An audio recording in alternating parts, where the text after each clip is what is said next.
contributions. So I thank the guests to be present, Mr. Marco Lobo, Mr.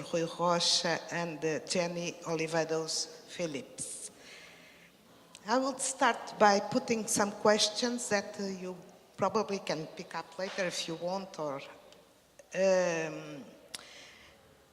my first concern when I thought about this topic is if geographical delimitation enough to determine to fiction and poetry writing.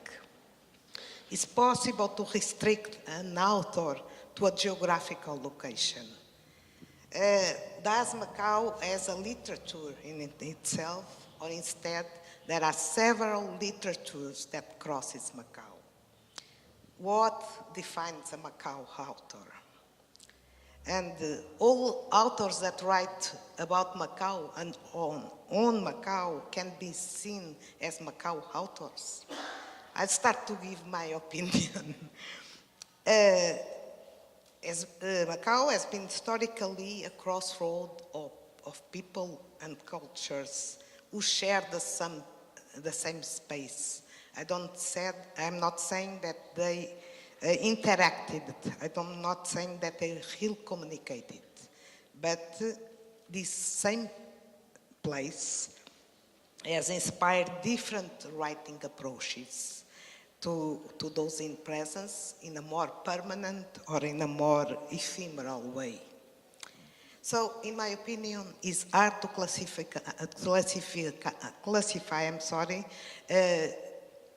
this Macau literature in literary studies perspective. If there is need any classification, I'm not sure about that. And I've heard a lot of discussions and endless discussions without conclusions. So I prefer to look for it from a different perspective and consider all those contributions as entering a literary corpus or a literary heritage on Macau or of Macau, reflecting the polyhedral reality of the city and of its people. So, in my opinion, all the literary approaches to Macau are part of this Macau's legacy. So our guests are a good example of these different perspectives. And now I'm going to introduce you. Marco Lobo is a graduate in economics and educated in Asia, Great Britain, and United States of America. He's a businessman and a teacher. He started to publish, I'm not saying writing, at a mature age.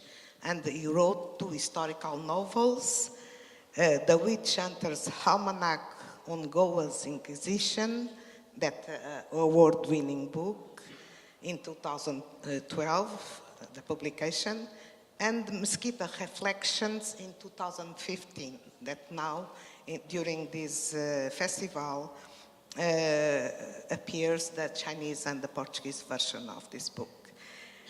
He has also a collection of short stories on e-book on Japan, on the early 16th century Japan, the intercourse with Catholicism, foreigners, and trade.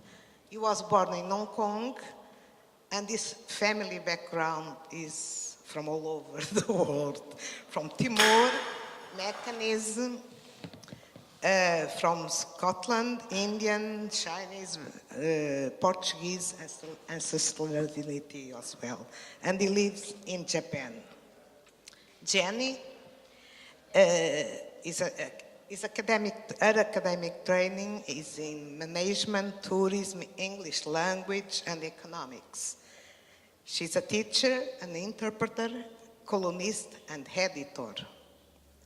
And writes poetry, some juvenile novels, chronicles, and related cultural topics on local tradition, and has a column on called Made in Macau. She is born and educated in Macau, and she's from Chinese and Spanish origins and lives in Macau. And following the order of the program, Rocha has an academic training in sociology, anthropology, and education. Has been public and cultural administrator and as also a teacher. And starting to publish, I'm talking about poetry, not other contributions, also in the mature age. And he has 2 poetry books, Oriento do Silêncio from 2012, and Tautologias, 2016, both published in Portugal. He's born in Portugal as a Macanese mother, and is a Macau resident for 36 years. So, my first question to all of you is, until what point do you see or consider yourselves as a Macau author? And what's the reason why you choose or felt the need to write about Macau? Can you start, Marco? Ladies first. You have the mic. I give you the mic. No, you don't.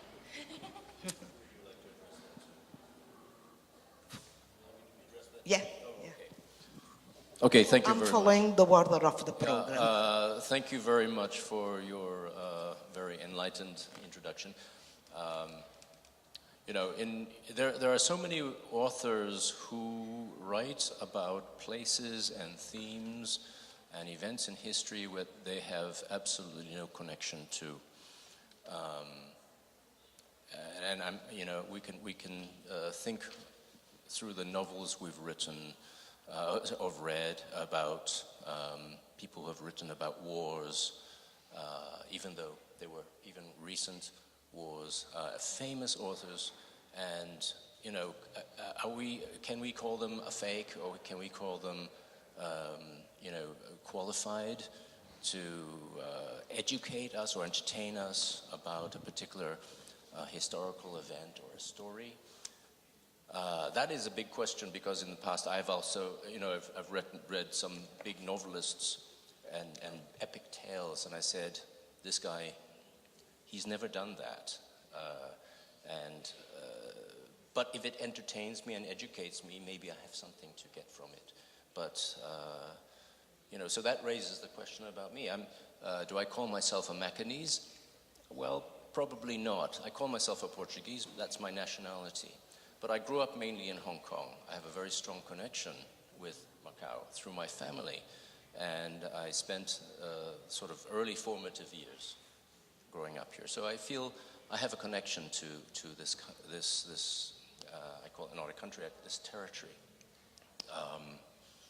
This territory which now we call China. So Nascimento on my passport says China, although it's a Portuguese passport. This was a bit of a shock for me. I got my new Portuguese passport 3 weeks ago in Tokyo. It says I'm from China. Really? Really? So be careful when you get your next passport. Where do you identify yourself with? The other day I was up here and I said the most difficult question I ever have to answer, really the most, is where are you from? And I can answer that in 10 different ways.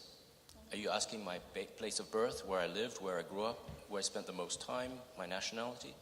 These are all different things. And this is maybe typical of people who are from Macau. So yeah, I feel that I'm a writer of Macau, but I'm not a Macanese. And I write from the perspective of someone who loves this place. I hope that's enough of an answer for you. Thank you. I actually have.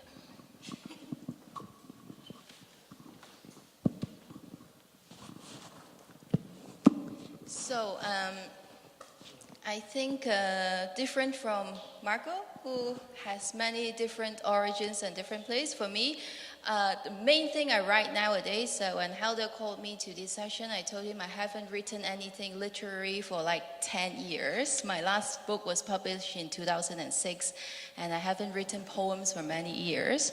But the thing that I'm writing now is nonfiction. It's a column made in Macau that our moderator mentioned earlier for the Macau Daily Times newspaper. So what I write is about the tradition, the story, the history, things that were passed on, and I can never verify if they are real or not. If they are real customs and tradition, what I do is I interview people, talk to people, especially from the older generation to Macau. So they always have funny stories of why someone would be hitting someone with a slipper outside the temple, or when do you have to give laisi to people. And I guess all these to me is about Macau. This is a special place with a very special tradition.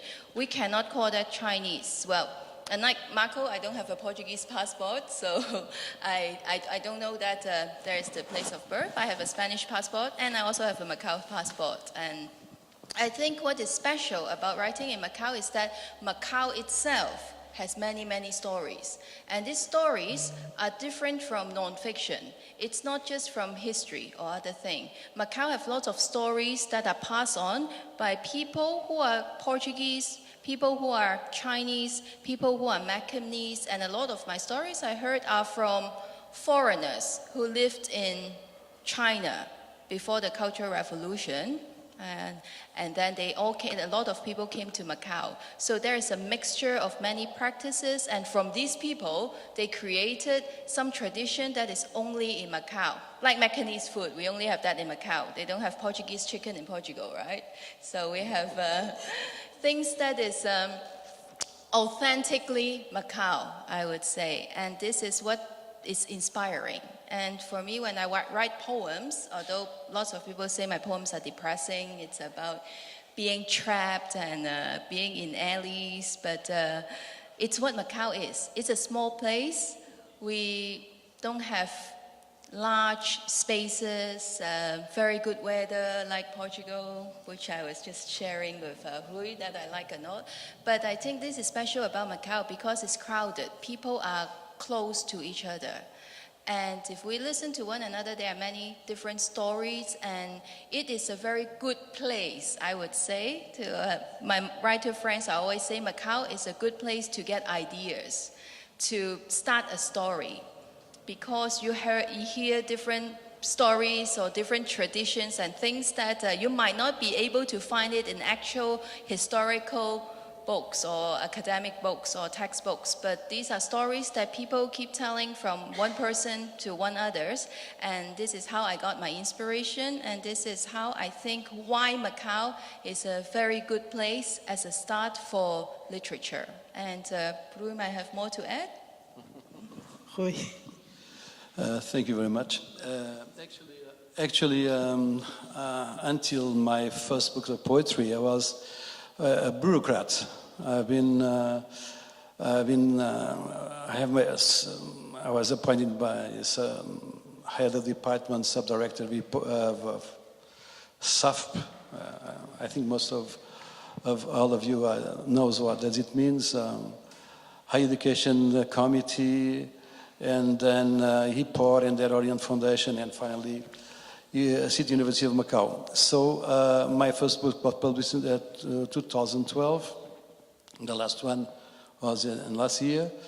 And it seems that I arrived quite late to do the poetry. Quite late publishing poetry. Actually, my mother is from Macau. I was a fortunate guy that I started reading Chinese culture, Japanese culture, and different kinds of cultures in my house, at home. And when I arrived at Macau, for me it was just I have an idea of Macau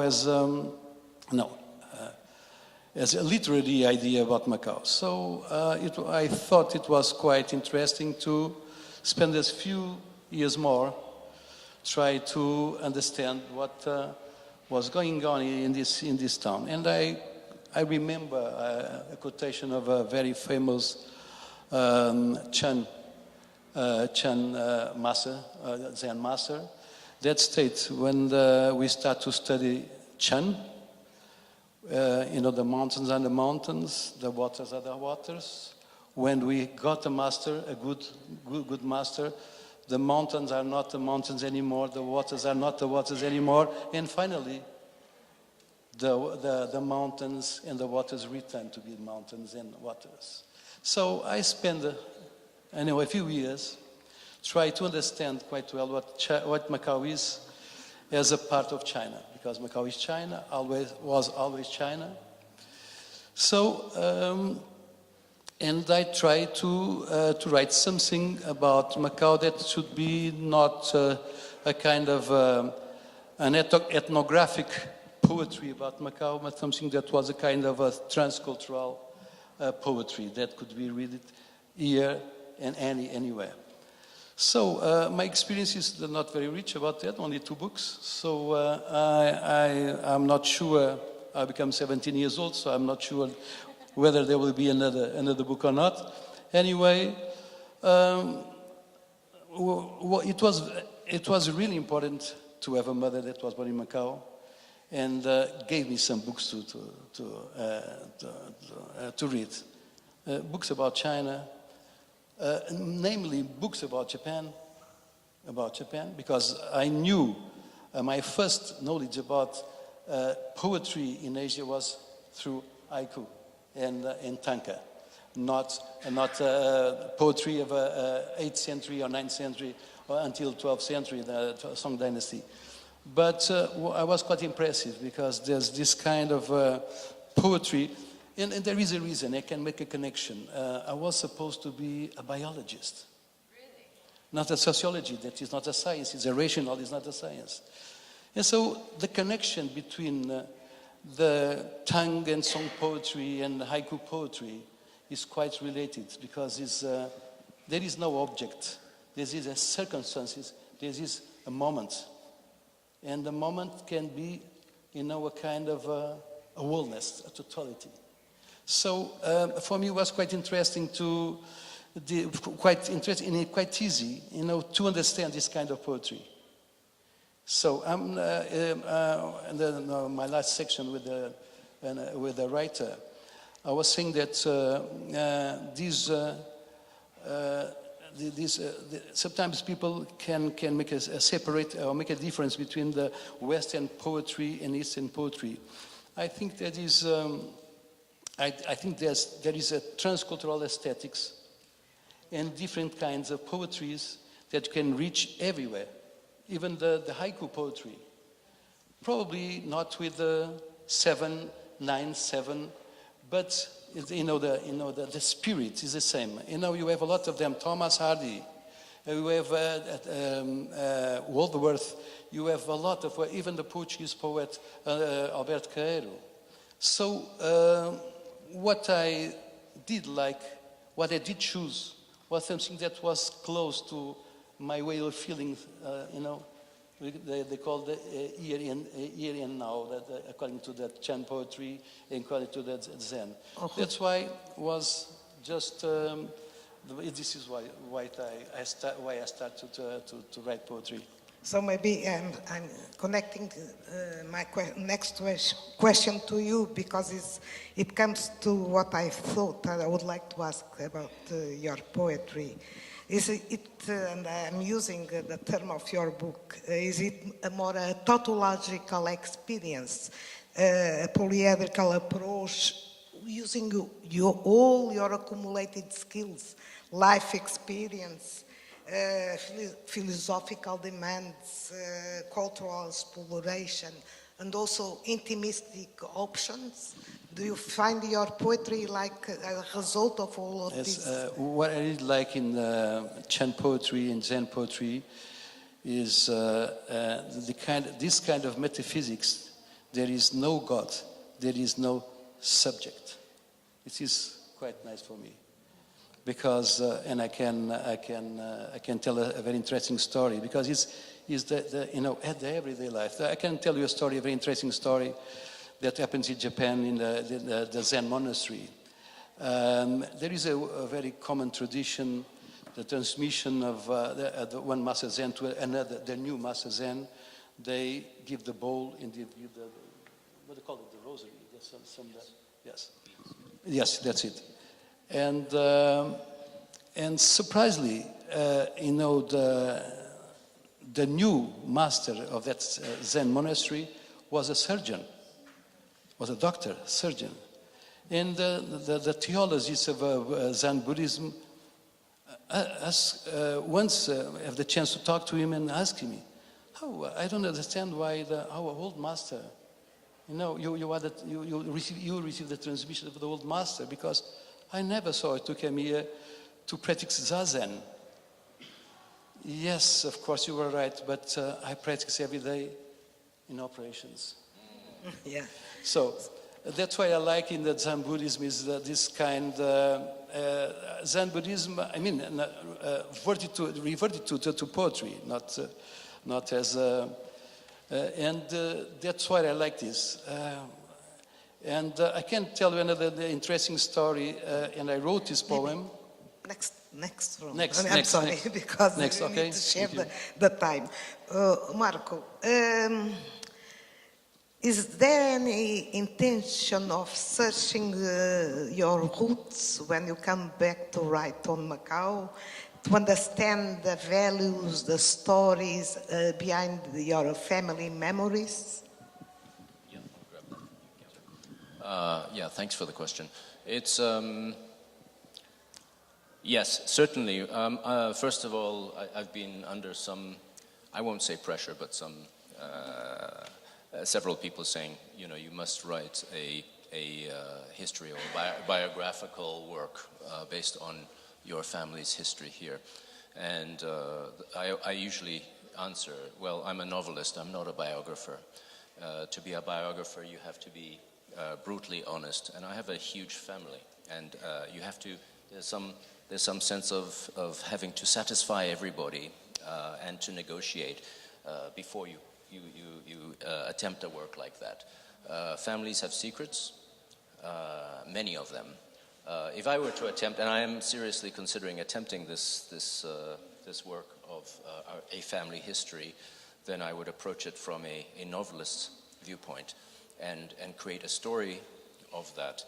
But having said that, I would be totally honest and have to be completely in control of the creative process and not worry about what my family thinks. No matter what you write, somebody will be irritated by what you say. And I feel it's the same with my approach to novel writing. Somebody's going to not like that idea, or it's not historically correct, or historian here, or something like that. But my view is to be historically correct to a degree that does not stifle the narrative. I'm not trying to teach a history class. I'm trying to convey a story, and the characters have to have emotions, and sometimes the true character of a historical character, the character of this person does not fit with a narrative, and then I have to change the way he thought, or give them some emotional wounds that carries the story forward in a different way. Yes, to give you a direct answer, yes, I want to write this story, but I have to consider the approach of doing it. As you probably know, my grandfather was came from Timor, and he was his father was the general practitioner of the hospital in Dili. And right from the beginning, I had this image, well, why does a doctor go to some place like Dili? He probably got into some sort of trouble. And we spoke about this earlier, and he says, yes, probably that's the case. He insulted somebody, or somebody's trying to do this. And then from that point of time, so we are not only Portuguese, we're Indonesians, and we are Macanese, because he came here, and my family connected with a Scottish family to create a family.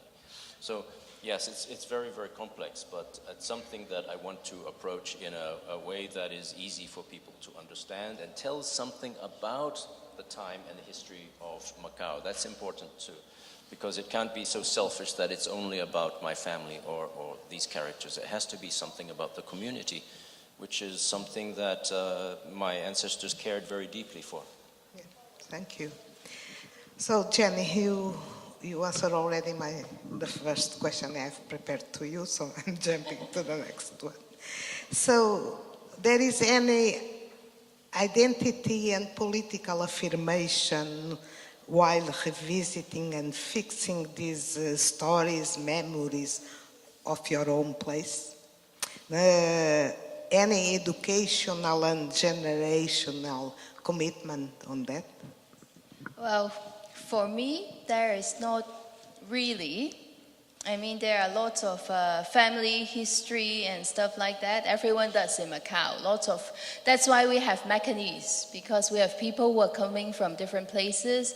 Macau was a place that has been a safeguard for lots of people. That's why it's different. But it's not really as much as a background, as much as the novel I have written is not exactly about Macau, but it's inspired from my heritage. The one and only novel that I wrote before I started writing about only academic writing was a novel called The Story of the Zodiac. It's about how the 12 animals of the Chinese year are selected, and many of these stories actually it's fictional, the one I write. I'm not claiming that it's the real tradition, but the thing is, these are different stories that I heard from different people from different background in Macau. Some I heard from people who are Chinese, some I heard from Macanese people, some I heard from people who are from Taiwan, from different places. So it's a combination of different things, including some creativity and stuff. So I created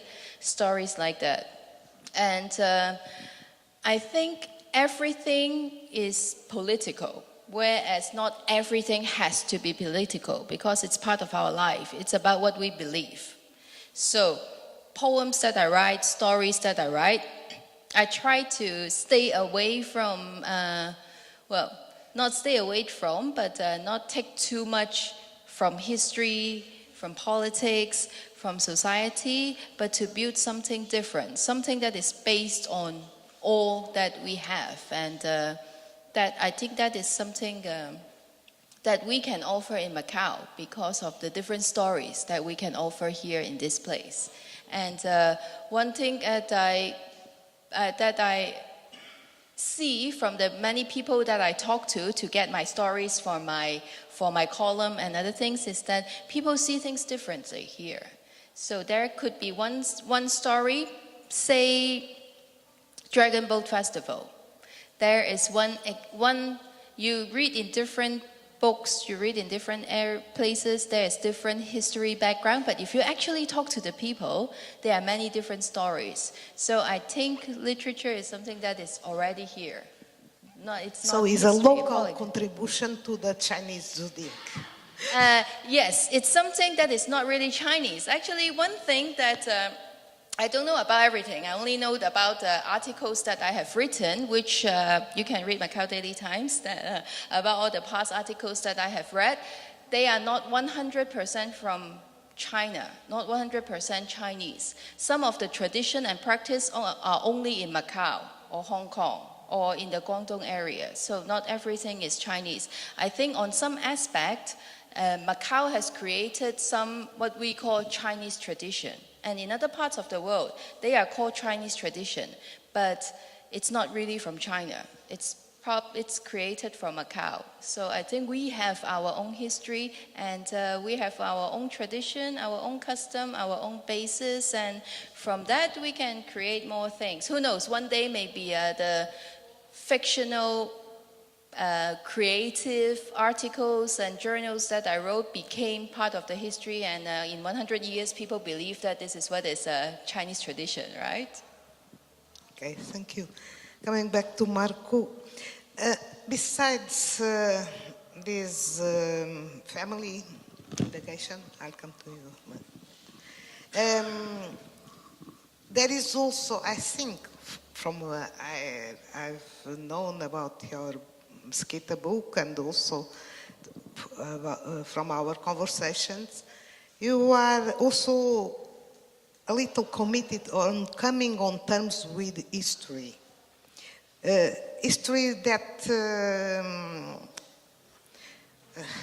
you question, something that you think that is unfair. I think you have also this position. Okay. I'm glad to be discussing this with a historian.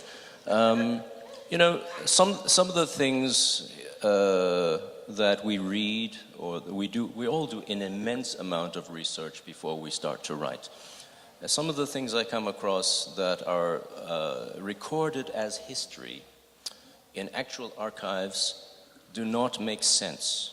Absolutely do not make sense.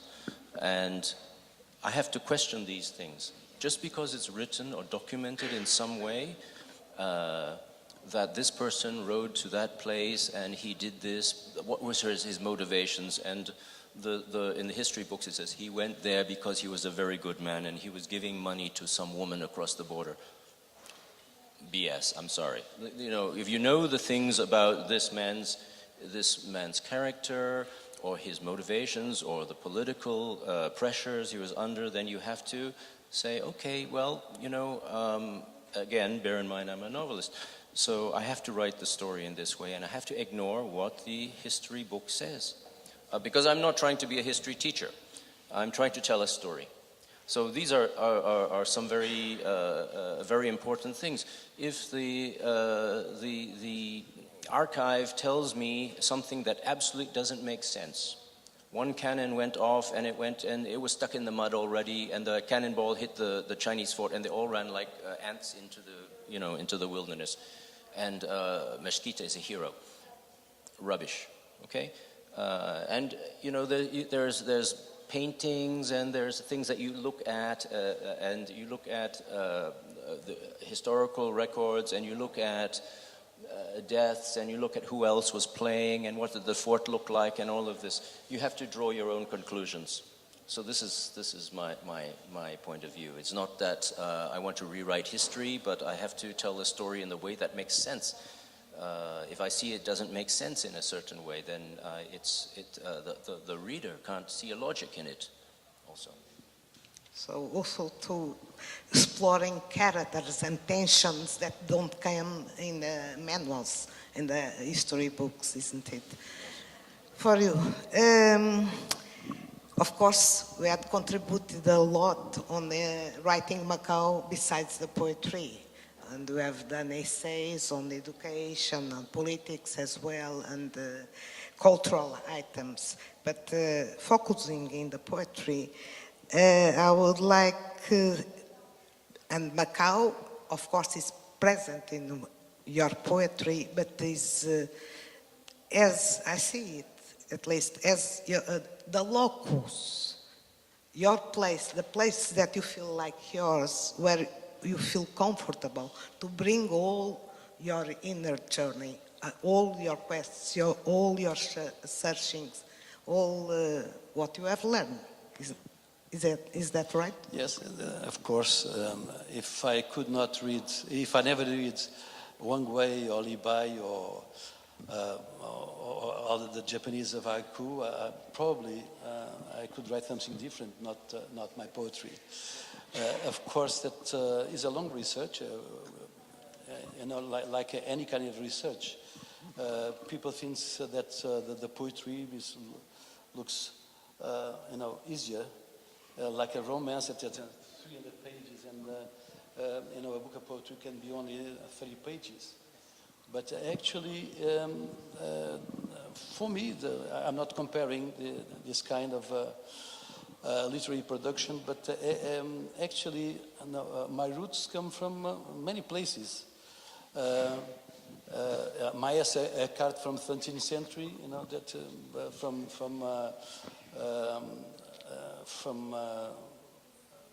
Pessoa, for instance, came from Thomas Hardy, from Tennyson, from a lot of poets I wrote. And of course, if you don't do this, you never write poetry. Of course, there is one part. Of course, there is one part that belongs, to us. Is our one idea of poetry. But anyway, is quite important to read and read. And I think all the writers, write fiction usually. They write a lot, they read a lot, and they have a lot of inspiration, a lot of kind of totos around, all over the years.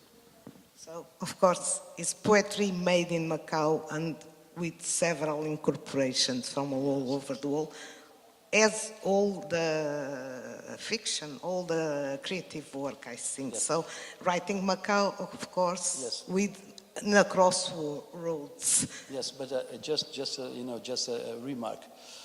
Of course, my kind of poetry is strongly connected in the same aesthetics. I should say intercultural aesthetics that you can read in Japan, in the United States of America, in Spain.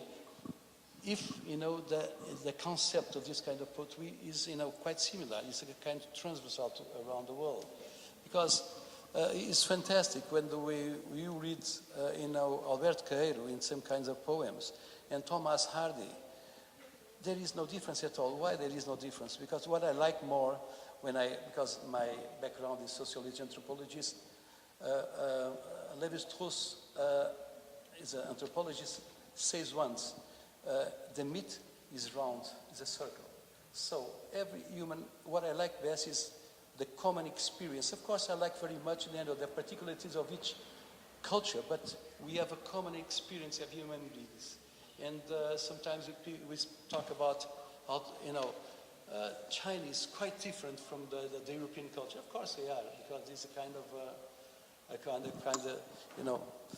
they are as a rapping with a different kind of culture. But if you make a kind of comparison between some poets, like a poet,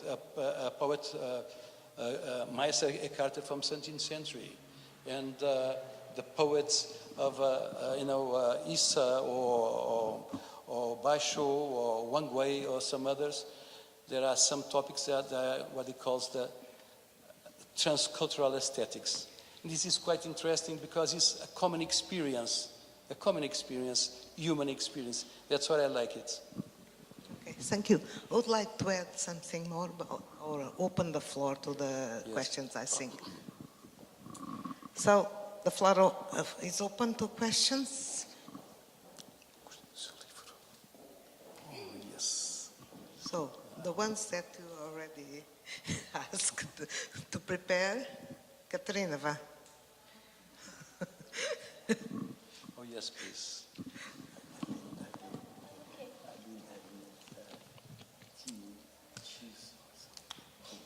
No one has questions? Okay, good. Are you going to speak in Chinese or German? I can speak both. Okay, so we have here three writers talking about Macau in some different ways, and I would like to ask you if you think that there is a special literary genre that fits Macau better than other, and also how do you can put together the different cultures here in Macau that sometimes don't touch each other. So there are many diverse cultures, but sometimes they are kind of parallel. Do you believe that in your writing you can bring this together? Thank you. It's Marco. For everyone. So, to me, if you ask about genre, my first answer is easy. Macau is a poem. Why? Because poetry, in poetry there is a lot of potential, a lot of different things. And believe me or not, my colleagues or friends here would know my Portuguese is not very good. But I have translated a book of poems in Portuguese to Chinese, just from understanding and then to rewrite it. And this is something what Macau is, because of the multinational background, because of the differences and the similarities and how you see and the way that and the way that you can accept and see things in a different ways. So to answer your question, I think Macau, the genre of Macau is poetry. Macau is a poetic place. So next. Yeah, thank you. Well, no. I think part of your question was, is there a genre that does not fit as well? Okay, and I think I would be a little bit arrogant to say that a certain genre doesn't fit, because I probably don't have enough knowledge to say that. But I'm a historical novelist, and I think that's a good genre for Macau. But that doesn't mean that's the only genre. I mean, basically in historical novel writing, the general rule is that you should be at least 60 years in the past. That gives you a huge amount of scope, because 60 years is in a very, very recent past for us. Other than that, you know, if it's, I mean, you can get away with doing 40 or 50 years perhaps and still call it history, but it loses its the patina of history, because it's in people's recent memory. But it's ideally suited for other things like romance. It's a very romantic place. It's perfect for crime. You know, as part of Sin City. So there's so many genres here. Sin City. Yes. The shadows of Macau. Sin City.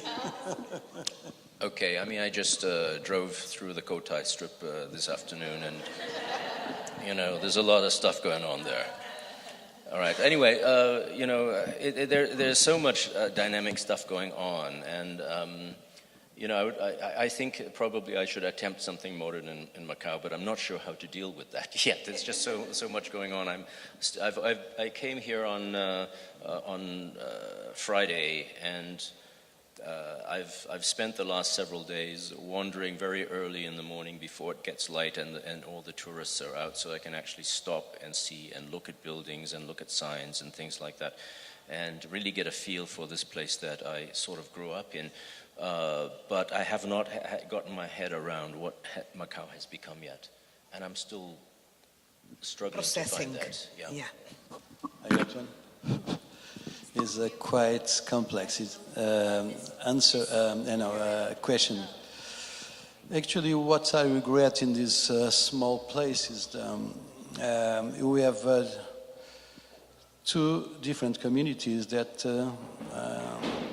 seems to each other transparent. They don't touch each other, which is quite complicated. You know, I could find 1 million reasons, political reasons, for this kind of situation reach until 21st century. And it's a pity, because most of the Portuguese people, Portuguese born in Portugal, not the Portuguese born in Macau, you know, Eurasian like my mother, we don't know what happens on the other side. They don't know what happens on our side. So this is a lack of, yes. So what I know about literature written in Portuguese are interesting. Some of them quite ethnographic. And when the literature is good everywhere. However, I think it will be quite interesting if you could have, mingling with the Chinese and the Portuguese and know what each other are doing nowadays. But I'm sure that nobody knows. Most of the people doesn't know. If there is a Chinese poetry, yes, probably there is Chinese poetry. I think that a few years ago, at University of Macau, as I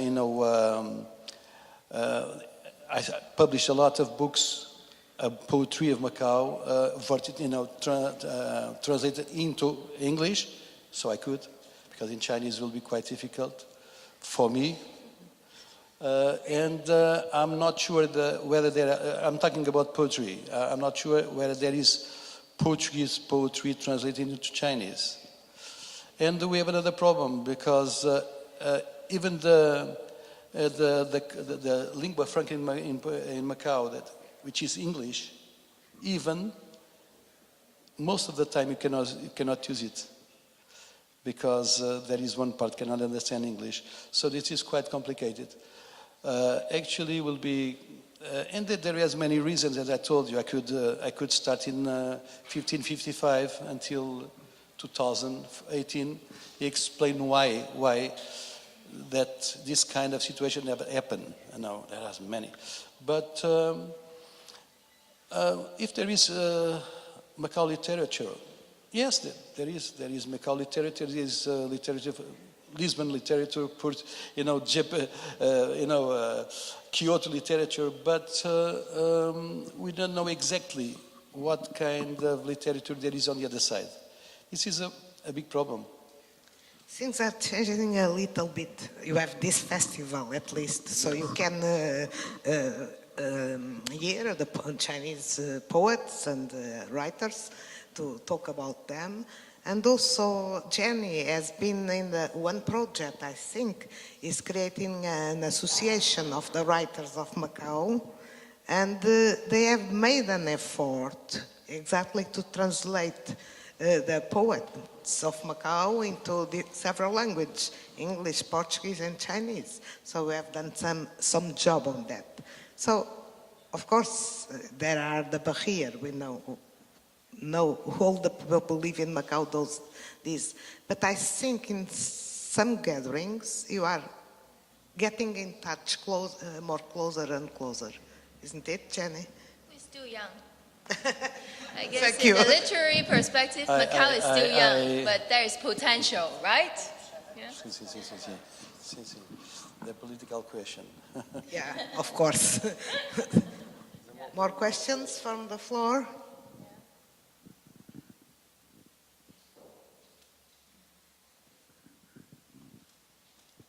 So? It's too early. Too early? Yeah, we have more 5 minutes. 10 past 8, so we can until 10 o'clock. No, it's just 5 minutes. But if not, no. Okay, so we'll end the session. Okay, thank you very much. It's a pleasure.